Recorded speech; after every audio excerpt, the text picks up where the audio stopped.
Oremos. Bendito Señor y Padre que moras en lo alto de los cielos, te damos gracias por darnos esta noche fresca, una noche más en la cual vamos a adentrarnos en tu palabra. Y queremos pedir primeramente el perdón de nuestros pecados, Señor. Sabemos que todos los días te fallamos, que todos los días atentamos contra tu ley. Y queremos pedir, Padre Santo, que la sangre de Cristo nos limpie de toda maldad, Señor. Apelamos a tu misericordia y a tu gracia para que seas tú, Señor, quien purifique nuestras vidas, quien las santifique, Señor, y que sean vidas conforme a tu voluntad. Y en este momento queremos pedir de manera especial la lluvia del Santo Espíritu de Dios. Queremos pedir que venga ese Espíritu que inspiró la palabra y nos la dé a entender, Padre. Que toques nuestro corazón, que abras nuestra mente, que nos ayudes a estar atentos al mensaje que tú has preparado para nosotros hoy. Y asimismo, Señor, podamos entender que tenemos grandes amigos divinos que están dispuestos a hacer todo lo posible con tal de vernos en el reino de los cielos. Gracias por escucharnos. Levántanos con tu bendición. Te la pedimos de manera humilde, en el dulce nombre y en los méritos de Cristo Jesús. Amén.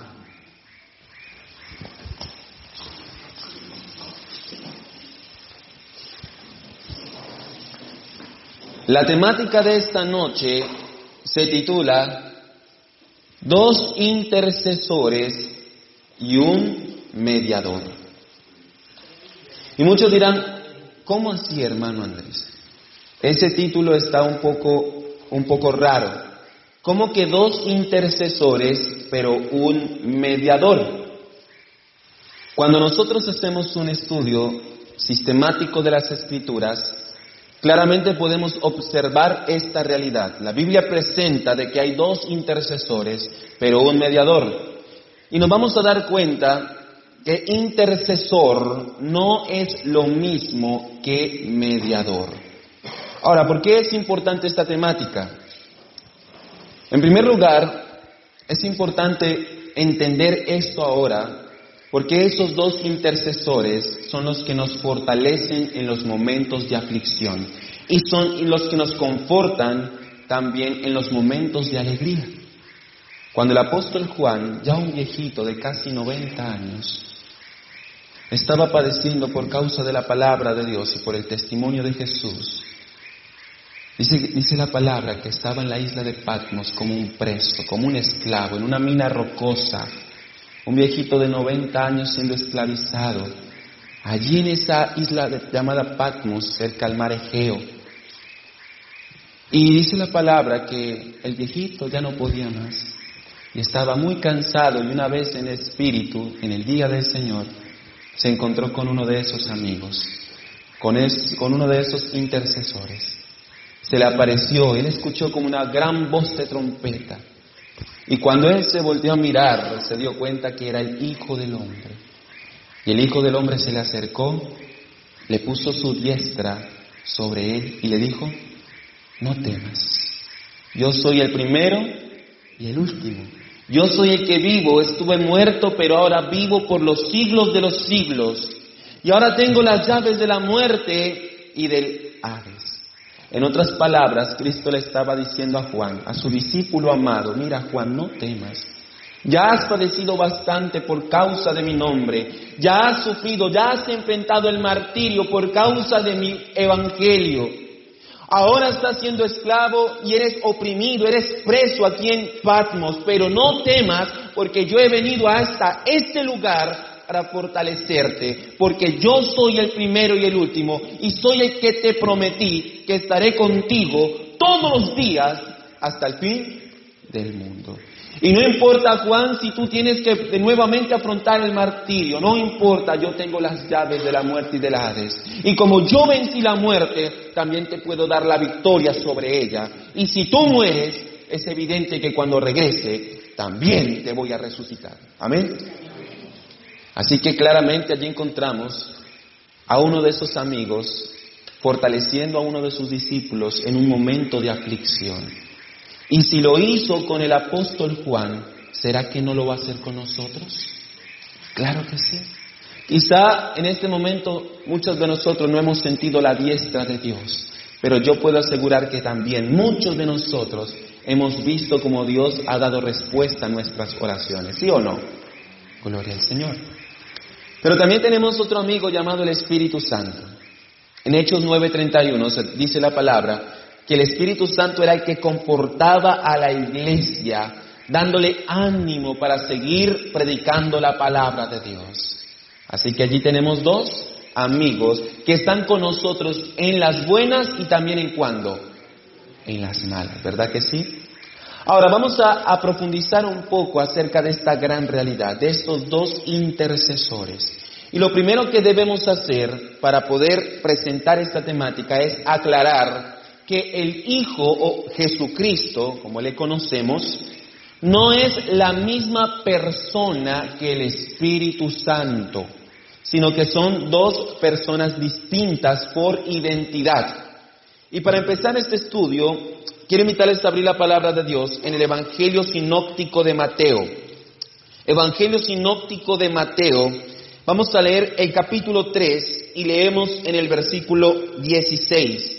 San Mateo capítulo 3 y el versículo 16. Allí vamos a encontrar el registro del bautismo del Señor Jesús por parte de Juan el Bautista. Y dice el verso 16. Tan pronto como Jesús fue bautizado, subió del agua. Escuche bien. En ese momento el cielo se abrió y Jesús vio al Espíritu de Dios que descendía como paloma y venía sobre él. Y dice el verso 17. Y una voz del cielo dijo: Este es mi Hijo amado, en quien tengo complacencia. Nótese que allí encontramos a las tres personas divinas. Y claramente podemos entender que son tres personas distintas por identidad, por la acción que cada uno de ellos está realizando.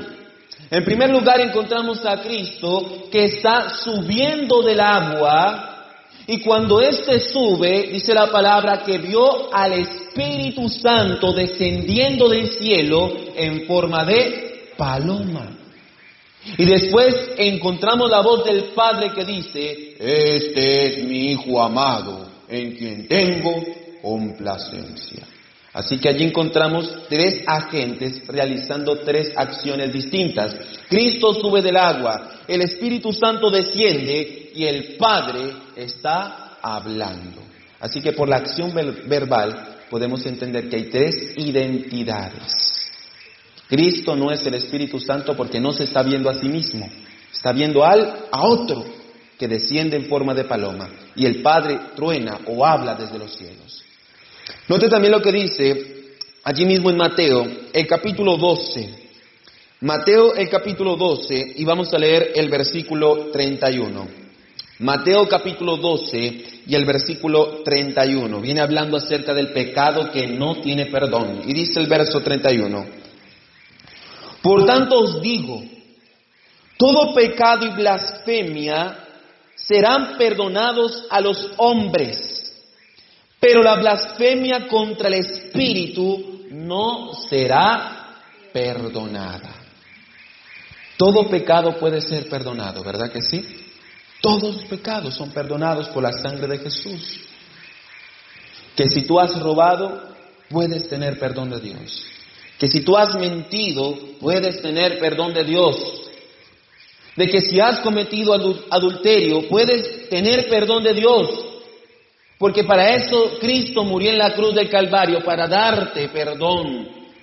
Él nos dio vida cuando estábamos muertos en nuestros pecados y en nuestros delitos. Pero hay un pecado que no tiene perdón, y es precisamente la blasfemia contra el Espíritu Santo. Y dice Cristo en el verso 32, que cualquiera que hable contra Él puede ser perdonado, pero el que hable contra el Espíritu no le será perdonado, dice Cristo, ni en este siglo ni en el venidero. Qué tremendo es el pecado contra el Espíritu Santo. Miren, hay un hombre llamado Luis Alfredo Garavito. ¿Han escuchado de él? Un tipo que es responsable de la violación y del asesinato de más de 200 niños. 200 niños, y estos son los que le han podido contar, porque se estima que fueron muchísimos más. Es un tipo que básicamente está pagando 2 meses y 3 semanas por cada niño abusado y asesinado. Está próximo a salir de la cárcel.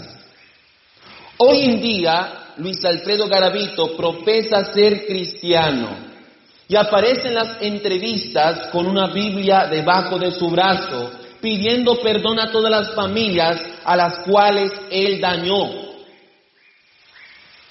Y la gente se pregunta, ¿cómo es posible que un tipo tan miserable y tan satánico pueda tener perdón de Dios? ¿Cómo es posible que Dios pueda perdonar a una persona de estas? Yo les quiero decir una cosa. Para los hombres es realmente imposible perdonar un acto tan salvaje y tan atroz como el que cometió este tipo en más de 200 ocasiones. Para los hombres es imposible. Pero si esta persona tiene sinceridad de corazón y está arrepentido de verdad, Dios le ha perdonado, porque esa es la misericordia de Dios. Dios es un Dios con un amor profundo que nosotros no podemos entender y que cada día tenemos que aprender de este amor maravilloso. Y si esta persona se apartó de su pecado, confesó su pecado a Dios, yo le puedo asegurar que Dios le ha perdonado. Pero hay un pecado que es muchísimo más grave que el asesinato y la violación de 200 niños. Y es la blasfemia contra el Espíritu Santo. Ante los ojos de Dios, ese pecado es más terrible que el asesinato de un ser humano. Y como dijo Cristo en Marcos 3, el que comete tal pecado se hace reo de un juicio eterno. Así que cada uno de nosotros debemos procurar el no blasfemar contra el Espíritu. Y dicho sea de paso, en otra ocasión vamos a analizar qué es la blasfemia contra el Espíritu Santo. Ahora, quiero resaltar lo que dice el verso 32. Vamos a volver a nuestro punto. Vamos a notar que Cristo no es el Espíritu Santo. ¿Por qué? Porque Cristo dice, mire, pueden blasfemar contra mí, lo pueden hacer y si se arrepienten ese pecado tiene perdón. Pero el que blasfeme contra el Espíritu Santo no lo tiene. Así que claramente son dos personas distintas. Note también lo que dice Juan, el capítulo 14 y el versículo 16. Juan, el capítulo 14 y el versículo 16, dice la palabra de Dios, y aquí viene hablando Cristo a sus discípulos. Él dijo, y yo rogaré al Padre, y Él os dará otro consolador que esté con vosotros por un rato. ¿No dice ese el texto? Que esté con vosotros para siempre. ¿Y quién es el otro consolador? Sigue diciendo el verso 17. El Espíritu de verdad, a quien el mundo no puede recibir porque no lo ve ni le conoce, pero vosotros lo conocéis porque está con vosotros y estará en vosotros. ¿Quién es el otro consolador? El Espíritu ¿de qué? De verdad, el Espíritu Santo. Ahora, note lo que dice Cristo. Él dice, yo les voy a pedir al Padre y Él les va a dar otro consolador. En el texto griego, idioma original en que se escribió el Nuevo Testamento, hay dos palabras para el término otro. En primer lugar tenemos la palabra heteros, que significa otro de otra clase, otro distinto, de otra característica. Y también tenemos la palabra alos, que significa otro, pero de la misma clase o con las mismas características. Permítame, le coloco un ejemplo. Supongamos que yo le digo al hermano Hugo, hermano Hugo, yo tengo una moto Pulsar 200. Y él me diga, no, hermano Andrés, yo tengo otra, es una XTZ. ¿Qué me está queriendo decir? Que él tiene otra moto con otras, ¿qué? Características, esto es heteros. Pero si yo le digo al hermano Hugo, yo tengo una XTZ. Y el hermano Hugo me diga, ¡ay, hermano Andrés, pues yo tengo otra! ¿Qué está queriendo decirme? Que tiene otra moto, pero con las mismas, ¿qué? Características, esto es alos. Ahora escuchen, la palabra que utilizó el apóstol Juan allí en este verso es alos, otro de la misma clase, otro de la misma característica, otro consolador, y como traduce la versión Kadosh israelita, otro como yo. Ahora yo pregunto, ¿Cristo es Dios? Yo creo que eso quedó muy claro en lo que estudiamos en estos 2 días, ¿verdad que sí? Cristo es Dios, no es la persona del Padre, sino que es una persona distinta por identidad que ha sido Dios con el Padre desde el principio, según Juan 1:1, ¿verdad que sí? En el principio era el verbo estaba con Dios y el verbo era Dios. Juan 20:28, Tomás le reconoce como Señor mío y como el Dios mío. Romanos 9:5 dice que Él es el Dios sobre todas las cosas. Tito 2:13 le llama el gran Dios y Salvador de nosotros. Primera de Juan 5:18 le llama el verdadero Dios y la vida eterna. Él es Dios. Ahora yo pregunto, si el Espíritu Santo es otro de la misma clase, ¿entonces el Espíritu Santo tiene que ser Dios? ¿Sí o no? Tiene que ser Dios. Ay, hermano Andrés, ¿y dónde dice la Biblia que el Espíritu Santo es Dios? Nota lo que dice el libro de Hechos, el capítulo 5. El libro de Hechos, el capítulo 5, y vamos a leer el versículo 3. Hechos capítulo 5 y el versículo 3. Y el contexto viene hablando acerca de la historia de Ananías y Zafira. Y quiero que note lo que dice allí. Pedro le dijo, Ananías, ¿por qué Satanás ha llenado tu corazón hasta inducirte a mentir? ¿A quién? ¿A quién? Al Espíritu Santo, y a quedarte con parte del precio de la heredad. ¿A quién le mintió Ananías? ¿Al Espíritu qué? Santo. Pero ahora note lo que dice el versículo 4. Reteniéndola, no quedaba para ti, y vendida, no estaba en tu potestad. ¿Por qué pusiste eso en tu corazón? No has mentido a los hombres, sino a Dios. ¿A quién le mintió Ananías? Óigame. En el versículo 3 dice que le mintió al Espíritu Santo, y en el versículo 4 dice que le mintió a Dios. Así que según las Escrituras, el Espíritu Santo es Dios, de la misma clase de Cristo. Y evidentemente de la misma clase que el Padre. Son 3 personas subsistentes en un solo Dios. Ahora, nótese una cosa. La Biblia, o Jesús, mejor dicho, dijo que iba a enviar, o que el Padre habría de enviar otro consolador. Esa palabra, otro consolador, alon paracletón, indica que ya había un consolador. Porque ¿qué sentido tiene decir que viene otro si no hay uno? ¿Verdad? Ahora yo pregunto, ¿quién es ese primer consolador? Cristo, ¿verdad que sí? En Primera de Juan 2:1 a Cristo se le llama el abogado.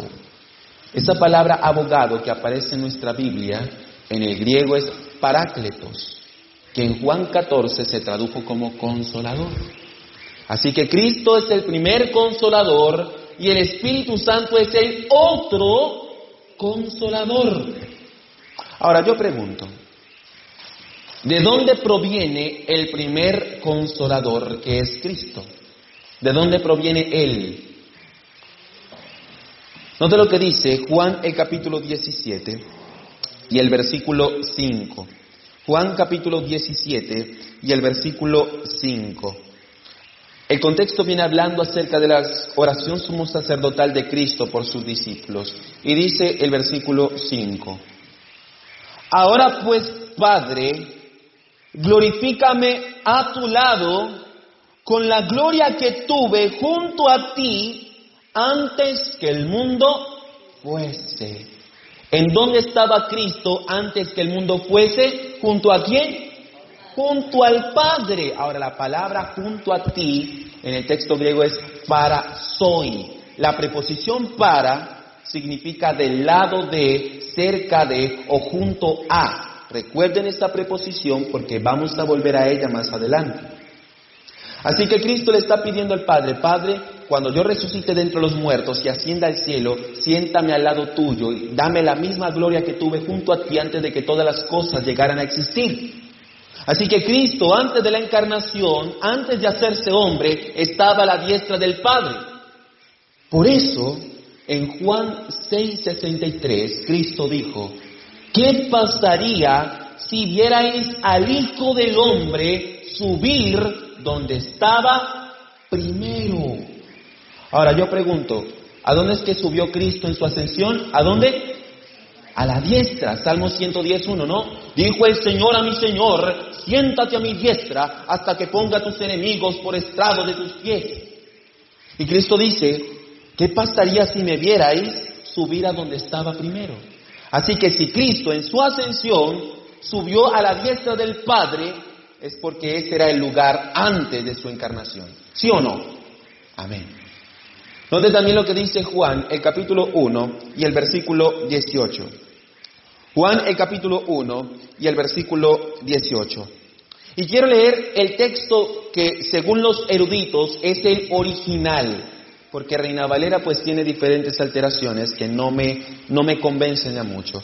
Dice el versículo 18, según el texto griego, que dicho sea de paso, este es el texto que promovía un erudito llamado A.T. Robertson, que es el mayor exponente del griego koiné que ha nacido en Estados Unidos. Y de hecho también Daniel B. Wallace, que es considerado uno de los grandes maestros del griego. Dice el versículo 18, según el texto original: a Dios nadie lo vio jamás. Este es al Padre. Nadie lo ha visto jamás. El único Dios, en el griego es monogenes theos, el único Dios en su clase, escuche bien, que está en el seno del Padre, Él lo dio a conocer. ¿Quién es ese único Dios que estaba en el seno del Padre? Cristo. Él es el Dios que se hizo carne para explicar o para darnos a conocer a Dios Padre. Ahora escuche, la palabra seno, de griego kolpon o kolpos, que es el nominativo, indica una estrecha compañía o un íntimo compañerismo. En Juan 13, en ocasión de la Santa Cena, la Biblia nos dice que el discípulo que más amaba a Cristo vino y se recostó en su regazo, en su seno, en su kolpos. Esto no indicaba que Juan estaba dentro de Jesús, sino que estaba en estrecha comunión, en íntimo compañerismo. Así que Cristo estaba cerca al Padre, en íntima comunión con Él, antes de venir a este mundo. Ahora, la pregunta que debemos hacernos es: ¿de dónde procede el otro consolador? ¿Saben que hay personas que han dicho que el otro consolador, es decir, el Espíritu Santo, sale desde el interior de Dios el Padre? Ellos dicen que el Espíritu Santo no es una persona, sino que es un poder que emana de Dios. ¿Y qué texto utilizan?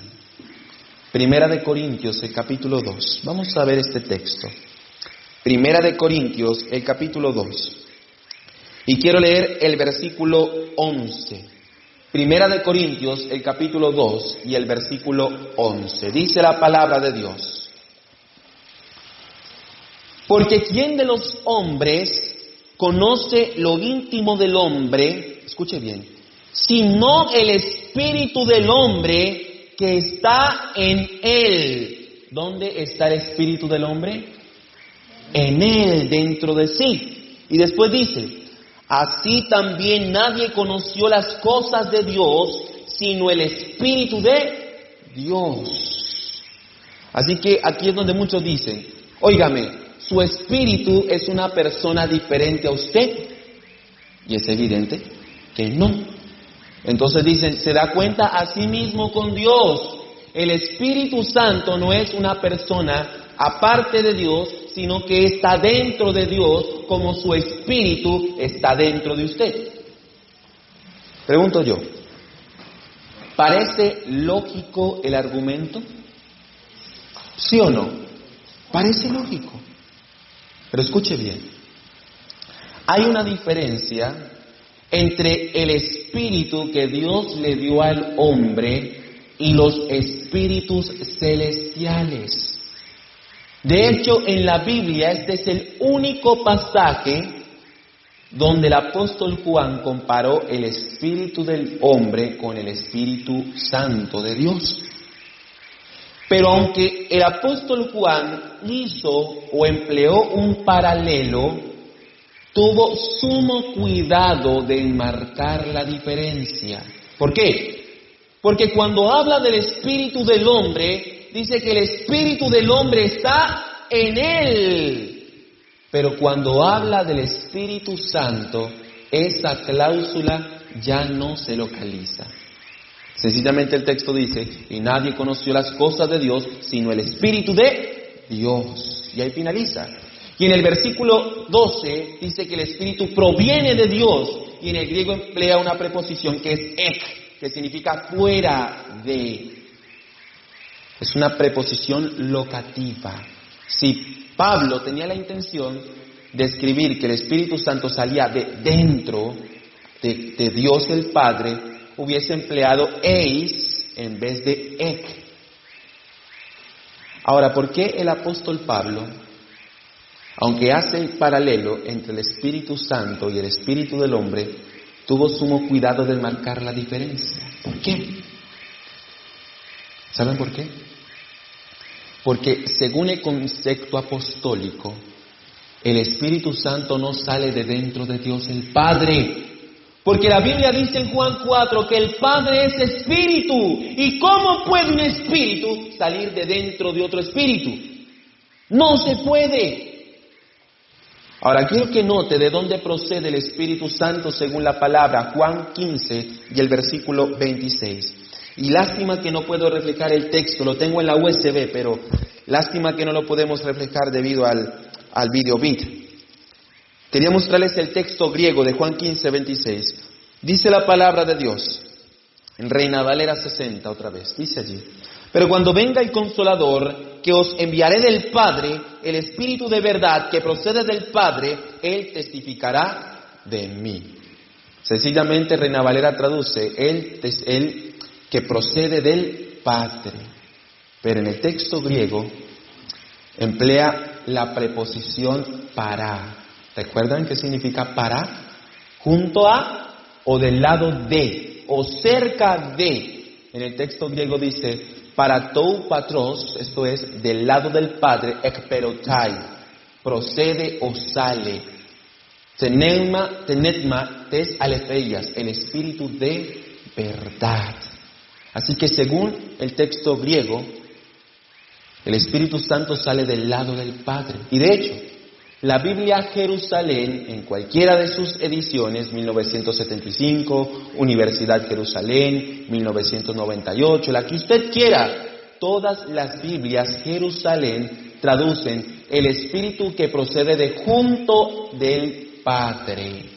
Así que si usted puede llegar a casa y tiene internet, o si tiene la Biblia Jerusalén, léala, porque en este texto, esta Biblia refleja mucho mejor lo que dice el texto griego original.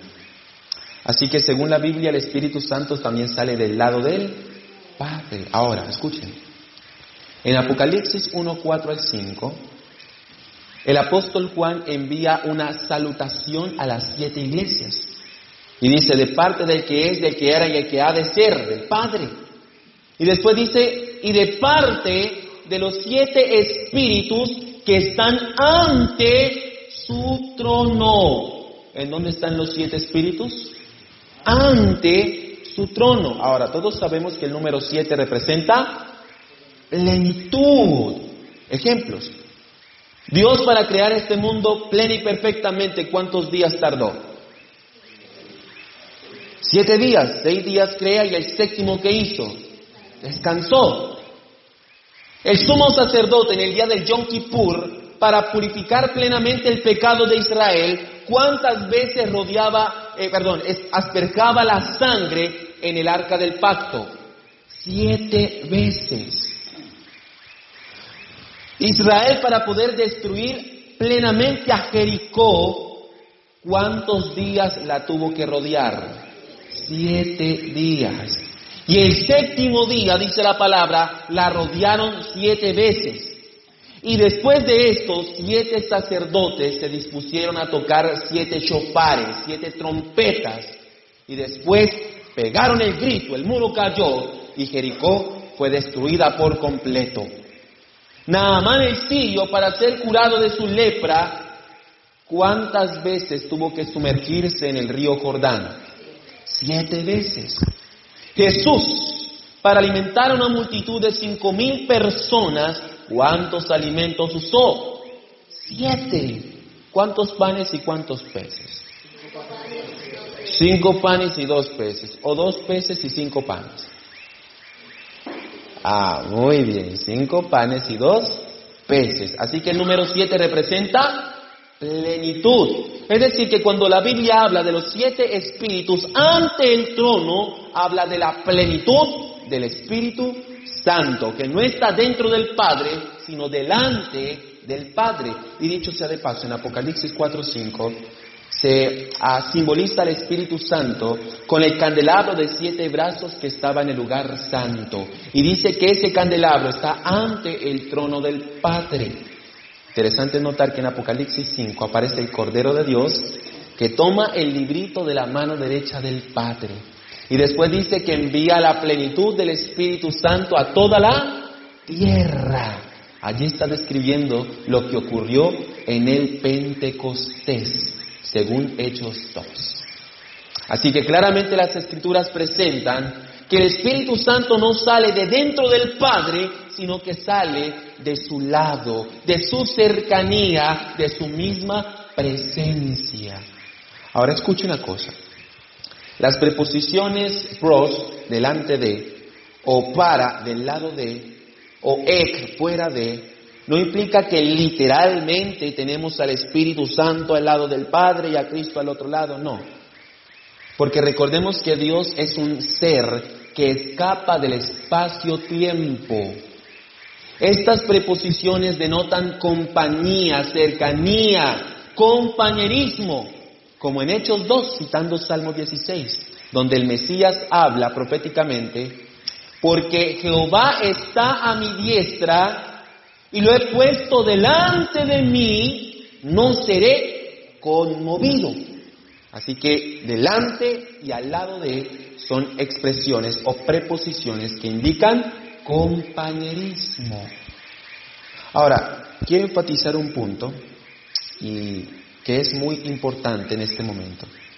Los pentecostales unicitarios dicen que el Padre y Cristo son la misma persona, ¿verdad? O no le llaman persona aquí en Colombia o en el mundo habla hispana. En Estados Unidos y en el mundo habla inglesa, sí le llaman persona. Pero aquí en Colombia no. O en Venezuela o en Perú. Le podemos llamar individuo. Ellos dicen que el Padre y Cristo son el mismo individuo y que cuando la Biblia dice que Jesús se sentó a la diestra, quiere decir que se sentó en su poder. Porque Mateo 26, Cristo dijo que se había de sentar a la diestra del poder de Dios. Y dicen, es que la diestra es símbolo de poder. El problema es que sí, la diestra puede ser símbolo de poder, pero la diestra también es símbolo de compañerismo. Quiero que note lo que dice el libro de Gálatas, el capítulo 2. El libro de Gálatas, el capítulo 2. Y vamos a leer el versículo 9. Gálatas, el capítulo 2 y el versículo 9. Dice la palabra del Señor. Al ver la gracia que me había sido dada, Santiago, Pedro y Juan, que eran consideradas o considerados las columnas, escuche bien, nos dieron a Bernabé y a mí la mano derecha en señal de compañerismo, para que nosotros fuésemos a los gentiles y ellos a los judíos. ¿Qué simboliza la mano derecha? Compañerismo. Y la palabra señal, dicho sea de paso, en el griego se dice semeion, que significa señal o símbolo. Es decir, que la diestra es un símbolo de compañerismo. Cuando la Biblia dice que Cristo se sentó a la diestra de Dios, significa que ahora el Padre, que había enviado a su Hijo, vuelve al cielo para estar en íntima comunión con Él. Es su compañero. Y dicho sea de paso, en Zacarías 12, la palabra dice que Jehová tiene un compañero, que era el Mesías prometido. Amén. Gloria al Señor. Ahora, escuchen una cosa. Ya hemos indagado que tenemos dos consoladores, Cristo y el otro consolador, que es el Espíritu Santo. Ahora vamos a indagar que tenemos también dos intercesores. Note lo que dice el libro de Romanos, el capítulo 8. Romanos, el capítulo 8. Y vamos a leer el versículo 26. Romanos capítulo 8 y el versículo 26. Dice la palabra de Dios. Además, el Espíritu nos ayuda en nuestra debilidad. Nótese que la Biblia dice que el Espíritu Santo es nuestro ayudador. Cuando estamos débiles, el Espíritu Santo nos ayuda. ¿Y cómo lo hace? Porque no sabemos pedir como conviene. Pero el Espíritu mismo, escuche bien, intercede por nosotros con gemidos indecibles. Óigame, qué manera la de interceder, la del Espíritu Santo. Primeramente nos ayuda cuando estamos débiles. Y como nosotros, al ser carnales y destituidos de la gracia del Señor, o de la gloria de Dios, no sabemos pedir como conviene.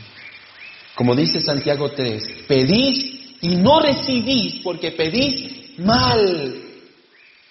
Pero el Espíritu Santo toma esas oraciones inmundas, las santifica y las presenta al Padre con gemidos indecibles. Y después me dicen que el Espíritu Santo no es persona. Óigame, ¿quién puede gemir de tal manera? ¿Quién me puede ayudar si no solamente una persona divina? ¿Quién puede abogar a favor de mí si no solamente un ser que es igual a Dios? El Espíritu Santo intercede. Y dicho sea de paso, todos los espíritus celestiales son personas. Porque la persona no se mide por la apariencia física o por la fisionomía, sino por la capacidad cognoscitiva. Porque si la personalidad se midiera por la fisionomía, entonces las personas que no tienen piernas serían medias personas y no personas completas. Yo pregunto, ¿ustedes creen eso? ¿Ustedes creen que las personas que no tienen piernas son medias personas? No, son personas completas porque la personalidad se mide por la capacidad cognoscitiva, la capacidad de pensar, de razonar, de tener intelecto, de tomar decisiones, de sentir emociones, afectos, de tener sentimientos. Y la Biblia presenta que el Espíritu Santo tiene todas esas características. Hebreos 2:4 dice que tiene voluntad. Primera de Corintios 12 dice que reparte dones como a Él se le da la gana, como Él quiere. Romanos 16 dice que siente amor. Santiago capítulo 4 versículo 5 dice que tiene anhelos y siente celos. Isaías 63 dice que se puede volver nuestro enemigo. ¿Cómo una fuerza activa puede ser enemigo mío? Efesios 4:30 dice que el Espíritu Santo se entristece. ¿Cómo una fuerza activa impersonal puede entristecerse? Tomemos como ejemplo la corriente. Supongamos que el niño pequeñito de 2 años toma el tenedor y lo mete en la toma de la corriente. ¿Qué le va a pasar al bebé? Se va a electrocutar, ¿verdad que sí? Y la corriente dirá, ¡ay, pobrecito! Mire cómo lo volví. ¿Cierto que no? ¿Por qué la corriente no puede decir eso? Porque es una fuerza activa impersonal. Pero la Biblia dice en Efesios 4:30 que el Espíritu Santo se entristece, gime con gemidos indecibles. Por eso les dije que de los millones de espíritus celestiales, todos son personas espirituales. Y qué curioso es saber que los antitrinitarios que rechazan la personalidad del Espíritu Santo están en contra de este concepto bíblico. Para ellos, el único espíritu celestial que no es persona, óigame, es el Espíritu Santo. ¡Qué blasfemia! Nótese entonces que en Romanos 8:26 dice que el Espíritu Santo intercede. Pero ahora quiero que note que en el verso 27 encontramos otro intercesor. Dice allí, el que sondea los corazones conoce la intención del Espíritu. Y dicho sea de paso, la palabra intención, phronema, también significa mente o manera de pensar. Así que este que sondea los corazones conoce la mente del Espíritu porque intercede por los santos conforme a la voluntad de Dios. Nótese que tenemos 2 intercesores. El verso 26 dice que el Espíritu Santo intercede por nosotros con gemidos indecibles. Y en el versículo 27 se dice que el que sondea los corazones también intercede por los santos conforme a la voluntad de Dios. Ahora la pregunta es, ¿quién es este otro intercesor que sondea los corazones? ¿Quién es? El Señor Jesús. ¿Y dónde lo dice? Ay, ay, ay. Queridos, tenemos que aprender a defender y a presentar nuestra fe con un escrito está, porque si no está escrito no se puede creer. ¿Dónde dice la Biblia que Cristo es el que sondea los corazones? Vayan conmigo al libro de Apocalipsis. Vamos a leer el capítulo 2. El libro de Apocalipsis, el capítulo 2. Y en primer lugar, quiero leer lo que dice el versículo 18. Este es un mensaje de Dios, de Cristo, a la iglesia de Tiatira. Y dice el versículo 18. Escribe el ángel de la iglesia de Tiatira, el Hijo de Dios, el que tiene como ojos de llama de fuego y pies semejante al bronce bruñido, dice esto. ¿Quién es el que va a hablar allí? El Hijo de Dios. Ese es Cristo. Y ahora note lo que dice el versículo 22. Dice allí, versículo 22. Y así la arrojaré en un lecho de sufrimiento, y a los que adulteran con ella los arrojaré en gran tribulación, si no se arrepienten. Verso 23. A sus hijos heriré de muerte, y todas las iglesias sabrán que yo soy el que sondea las mentes y los corazones, y doy a cada uno según su obra. Y yo digo, alabado sea el nombre del Señor. Nótese, el Hijo de Dios es el que sondea los corazones y también las mentes. Así que tenemos 2 intercesores, el Espíritu Santo y el Hijo de Dios. Amén. Este amén estuvo muy débil. Amén. Gloria al Señor. Pero ahora tenemos un problema. Quiero que note lo que dice Primera de Timoteo, el capítulo 2 y el versículo 5. Primera de Timoteo, capítulo 2, versículo 5. Dice allí: porque hay un solo Dios y un solo mediador entre Dios y los hombres, Jesucristo, hombre. Hermano Andrés, ¿cómo así que 2 intercesores? ¿Cómo es que usted dice que hay 2 intercesores cuando la Biblia dice que hay un solo mediador que es Jesucristo? ¿Cómo entonces pueden haber dos intercesores y un mediador? ¿Cómo podemos resolver esta aparente discrepancia? Porque no fui yo el que dijo que hay dos intercesores. La Biblia presenta dos consoladores, dos intercesores. Pero ahora resulta que la Biblia también dice que hay un mediador. ¿Cómo entender esto? Bueno, lo podemos entender cuando examinamos un poquito las palabras que el apóstol Pablo utilizó. La palabra intercesor que Pablo utilizó en Romanos 8:26 y 27, en el griego se dice hiperentushakno. ¿Cómo se dice? Vamos a hablar en lenguas de esta semana, queridos. Hiperentushakno. Ahora, recalco, lenguas que tienen significado, no glosolalia, sino xenoglosia, la capacidad de hablar un idioma tangible. Hiperentushakno.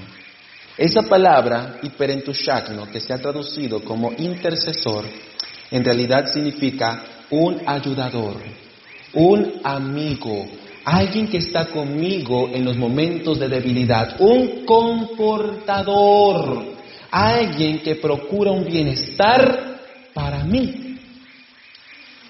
Y la palabra mediador, que aparece aquí en 1 Timoteo 2:5, en el griego es mesites, que significa uno que está intentando poner en acuerdo dos partes que están separadas. Es decir, un reconciliador, una persona que hace que dos partes en desacuerdo puedan volver a unirse, un mediador o un mesites. Ahora, permítame coloco otro ejemplo para poder entender mejor estas expresiones griegas. Vuelvo a tomar como ejemplo, vamos a tomar al hermano Libardo como ejemplo. Supongamos que el hermano Libardo se me acerca y me dice: ay, hermano Andrés, estoy metido en un problema muy grave, con gente muy peligrosa. Les pedí prestado 13 millones de pesos y en este momento no sé cómo pagarles y me están buscando para quitarme la vida. Y yo le digo: no se preocupe, hermano Libardo, yo le voy a prestar los 13 millones de pesos para que usted pague esa plata a fin de que no tengan que cobrarle con su vida. Todo porque yo quiero su bienestar, porque yo quiero ayudarle de manera desinteresada. Esto es un hiperentushakno, un intercesor, un amigo. Ahora, no se vaya a creer, hermano, ¿no? No se vaya a creer. Yo no tengo esa cantidad y yo sé que su merced tampoco debe eso, ¿verdad que sí? Gloria al Señor. Ahora, la palabra mesites, vamos a colocar el ejemplo correspondiente. Igualmente, el hermano Libardo se me acerca y me dice: ay, hermano Andrés, me van a matar por los 13 millones de pesos, no sé cómo hacer. Y yo le digo: hermano, yo no tengo la plata, pero vamos a hacer una cosa, vamos a ir a darle la cara al sujeto. Y no se preocupe que yo voy a mediar entre usted y él y le voy a decir: venga, por favor, denos plazo para poder responder esta plata. Denos un lapso de tiempo a fin de poder pagarle centavo tras centavo. Es más, yo me comprometo en ayudarle a pagar esta plata. Vamos a ahorrar los dos y en tantos días le vamos a responder. Pero por favor, no le quite la vida. Eso es un mediador, un mesites. Estoy buscando la manera de que esta persona pueda ponerse en acuerdo con esta otra. ¿Estamos entendiendo lo que significa? Es decir, que tenemos dos amigos, dos ayudadores, dos intercesores que están abogando por nosotros a fin de que podamos acercarnos a Dios. Ellos procuran el bien para nosotros y, como dijo Pablo, nos ayudan en nuestra debilidad. Tenemos un intercesor que está ¿en dónde? En el cielo, ¿verdad? Ese es Cristo. Primera de Juan 2:1 dice: Juan, hijitos, esto os escribo para que no pequéis, pero si pecáis, Parácletos tenemos para con el Padre, a Jesucristo el justo. Tenemos un consolador o un intercesor que también funge como mediador, que está en el cielo delante del Padre, en el santuario celestial. Pero el otro Paráclitos, el otro Consolador, según Juan 14:16, ¿en dónde está? Con nosotros para siempre. Un Paráclitos en el cielo y el otro Paráclitos en la tierra.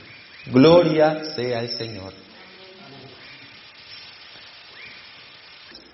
Yo quiero leer una cita del Espíritu de Profecía, donde la señora White captó este punto de los dos intercesores. Quiero leer esta cita que se encuentra en el manuscrito 50 del año 1900. Y ella dice: Cristo, nuestro mediador, y el Espíritu Santo interceden, y nótese que ese verbo está en plural, interceden constantemente en favor del hombre, es decir, ambos, el Espíritu y Cristo. Pero sigue diciendo la cita: pero el Espíritu no ruega por nosotros como lo hace Cristo. Cristo presenta su sangre derramada desde la fundación del mundo. El Espíritu obra sobre nuestro corazón, provocando oraciones, arrepentimiento, alabanzas y agradecimiento. Así que tenemos dos intercesores, cada uno cumpliendo su debida función, y uno de esos intercesores funge como mediador, es decir, que tanto la Biblia como el Espíritu de Profecía dan un testimonio unánime de que existen dos consoladores, y uno de esos dos consoladores también es nuestro mediador ante el Padre eterno. ¿Amén? Gloria al Señor. Ahora escucha bien. Hay algo que resulta muy llamativo con respecto a todo esto. Vimos que el Espíritu Santo es otra persona que también es nuestro ayudador. Es aquel que está ayudándonos en nuestra debilidad. Pero Pablo alguna vez escribió una hermosa conversación que tuvo con Cristo Jesús. Pablo tenía un aguijón en la carne, una enfermedad que según la mayoría de teólogos era una enfermedad en los ojos. Y Pablo 3 veces le había rogado a Cristo: quítame el aguijón. Pero Cristo le respondió: no lo voy a hacer, Pablo, porque mi poder se perfecciona en la debilidad. Bástate en mi gracia, porque mi poder se perfecciona en la debilidad. Y por eso Pablo escribió: cuando soy débil, entonces soy ¿qué? Fuerte, porque la gracia de Dios está en mí. Dos intercesores, dos amigos que en los momentos de debilidad nos están ayudando. Dos intercesores que están haciendo todo lo posible por acercarnos al Padre. Por eso les dije que en los momentos de tribulación, de tristeza, de lucha, aférrese a la mano de estos dos intercesores. Ellos son los únicos capaces de darle la victoria cuando tú ya no la ves. Y aunque tu mundo sea oscuro y gris, estos intercesores son los que alumbrarán nuestro camino a fin de llevarnos a la gloria eterna. Porque hay un dicho que es cierto: después de la tormenta viene la ¿qué? Viene la calma. ¿Saben que yo tuve la oportunidad de experimentar esto mismo hace 2 años? Hace 2 años, mucha gente no conoce esto, pero hace 2 años este servidor estaba pasando por uno de los momentos más difíciles de su vida. Prácticamente mi hogar se había acabado. En esos días, mi esposa, tomé la decisión de separarme de mi esposa por circunstancias que en este momento no quiero mencionar. En esos días también entró pandemia y yo ya estaba dedicado a la obra misionera, llevaba como 2 o 3 meses siendo evangelista. Y llegó pandemia y cerraron las iglesias y me quedé sin trabajo. Tenía algunos ahorros y empecé a vivir de ellos. Pero ustedes saben que no hay dinero que alcance, ¿verdad? En Granada llegó el punto donde no se podía trabajar a menos de que usted sacara el permiso. Y lo peor del caso es que no sabía en qué trabajar porque no tenía trabajo y porque tampoco tenía capital. Me peleé con mi mamá. Mi mamá tenía como 3 meses de bautizada y le tocó una etapa difícil en su vida en los primeros meses. Y tras del hecho, el hijo se pelea con la mamá, como para acabar de completar. El hijo, siendo adventista, se pelea con la mamá que está recién bautizada. Llegó el momento, queridos, donde literalmente no tenía absolutamente nada que comer. Lo último que tenía para comer fue unas arvejas y lo único que le eché fue sal porque no tenía ni para la cebolla ni el tomate. A raíz de eso empecé a aguantar hambre unos días y por causa de esta falta de nutrición me enfermé. Yo no sé si alguien aquí ha sufrido de cálculos en los riñones. Qué cosa tan dura. Le llaman, hermano, le llaman el parto del hombre. A las 2 de la mañana me coge ese desespero, estas ganas de ir al baño y no poder hacer chichi. Y un dolor que literalmente uno siente que se le va el aire. Y uno se encorva para intentar aliviar un poco el dolor. Le llamo a mi mamá, no contestó. Empiezo a timbrarle a todo el mundo, nadie contestó. Y dije, Señor, no me deje morir, porque literalmente sentía que me estaba muriendo. Señor, no me deje morir, por favor, que alguien conteste, que me lleve al hospital, porque yo solo no puedo. Oré al Señor y le envié un mensaje por WhatsApp a un hermano muy querido. Y creo que todavía tengo el audio. Decía, amigo, por favor, ayúdeme, no puedo respirar. Me estoy muriendo. ¿Qué le pasó, hermano? No puedo respirar, hermano. Por favor, lléveme al hospital. La demora fue escribirle. Ese hombre contestó de inmediato. A los 5 minutos llegó a la casa y me llevó al hospital. Allí en el hospital me aplicaron una inyección y poco a poco se me fue calmando el dolor. Me mandaron a guardar dieta y reposo en la casa y sin comida. Llegué a la casa y le dije, Señor, yo no sé. Yo aquí no tengo nada que comer.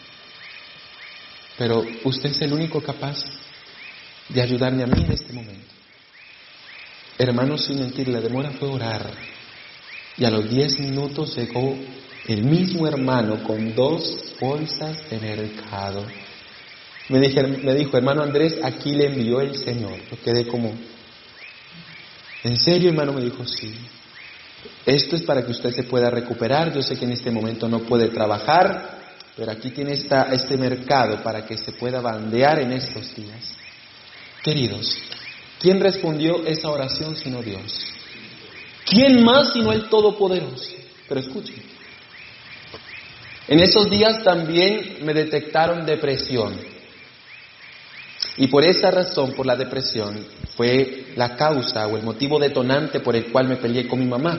Porque la depresión no solamente produce tristeza, la depresión no solamente produce melancolía, sino que la depresión también produce ira, mal genio.